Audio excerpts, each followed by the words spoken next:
Wow. So I'm out here at FirstEnergy Stadium speaking with Adam. And Adam had an amazing July with the Threshers and then led right into a promotion up here to AA in the Eastern League. Just want to get your thoughts here, kind of on the fast track right now.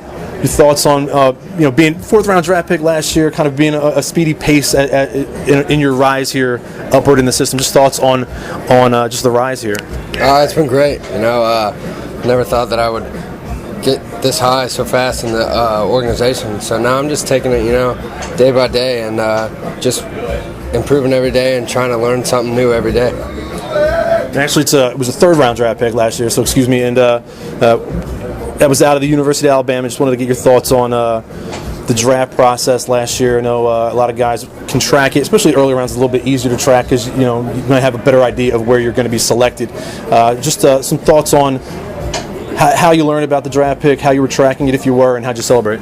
I just I had a commitment to the University of Alabama, and we were still playing, and we had a chance to win. So I was, first off, just worried about that and let my agent take care of the rest. And we got beat out, and I headed home the next day, and that was the second day of the draft. And, I just let my agent take care of it. I had a couple phone calls, and I was like, no, I'm not going to sign for this because I already had a set amount. And, my agent was like, hey, you just got taken, by the Phillies the third round. I was like, that's awesome. So, really, there wasn't much celebrating. I celebrated with my family when I got home. But the whole draft process, I kind of just let my agent take care of it. Okay. So you said you get a chance to celebrate with your family once you get home. How much later, how much time had passed when you did actually get to celebrate? Probably until after I got back from short season. It was really when I got to celebrate with all my friends. And, we just kind of kept it low-key and, had fun. So the conference there is the SEC. How did competition in the SEC prepare you for pro ball, do you think? It helped me out a lot. Like I always say, the hitters will tell you when you're doing something wrong, and I felt like that was a good conference to be in because you learned a lot of things quick. So it kind of helped me out leading into the pro ball and more disciplined hitters. And you had pretty good performance last year with Williamsport after the draft, after you signed your first pro deal. Get to skip Lakewood this year, come out and start doing great things with Clearwater. Just thoughts on maybe skipping a level and just getting down there in Class A Advanced this year and the competition down there. It was. Our pitcher coordinator called about 5 of us in, all the 5 starters, and said it was about the last week in spring training, and just said, look, this is going to be the starting rotation for Clearwater. And I was ecstatic. And but I talked to Lance Carter, my pitching coach, and Williamsport, and he just said, you're good enough to play in that league. Just go out and don't do anything too special, and that's exactly what I did. Didn't try to hump up, try to do too much, and just did what I do and stay myself. Taking a look at your numbers, you post really solid strikeout numbers, always averaging more than a K per inning. And I just want to get some info from you on what's your pitch repertoire and what do you consider your out pitch? I just throw a fastball, a curveball, slider, and a changeup. In Clearwater, it was more of the slider, but I credit a lot to my changeup this year. It's been helping me out a bunch, and so.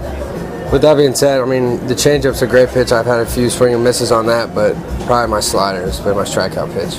Okay, and checking out your bio info, a lot of people learn and see that your dad was also a pitcher. Just want to get your thoughts on how big of an impact your dad's been. Just talk about him a little bit and just, influence on your pro career and maybe even your collegiate career. My dad's been, my hero and my coach ever since I was a little kid. And, he never put too much pressure on me, but I just always wanted to be like him.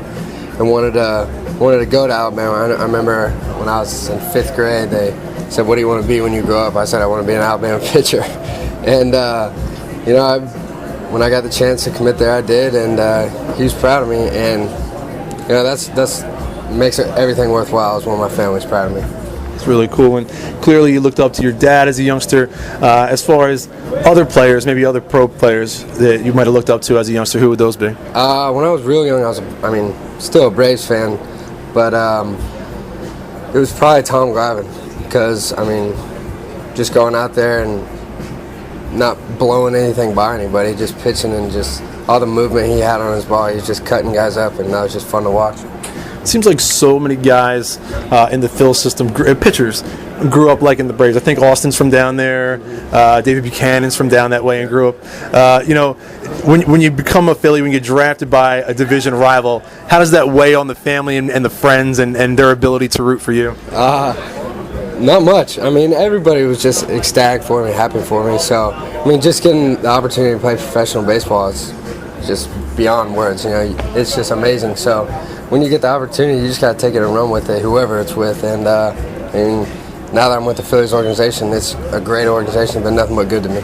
And if the family and the friends can roll with you, that's cake too, right? Oh yeah, you got to get them to sway on your side, and that's been easy to do. It's really cool. A couple of last things before I let you go, and thank you so much for taking the time. A lot of folks, we mentioned your draft pick last year. A lot of folks haven't seen you yet or haven't gotten to know you yet. If you were going to select your favorite baseball movie, what would that be and why?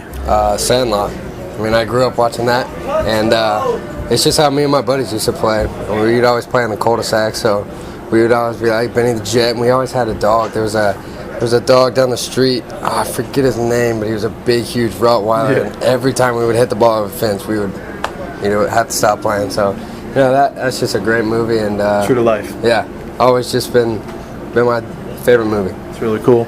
And then last thing for you here, do you have any game day rituals or superstitions? I got too many that I can't reveal. But I just like. I think one of them is I like cleaning my cleats. Up here, when you get up here, they'll clean them for you. But I like cleaning my cleats on game day just to, show respect to the game and the game will respect you.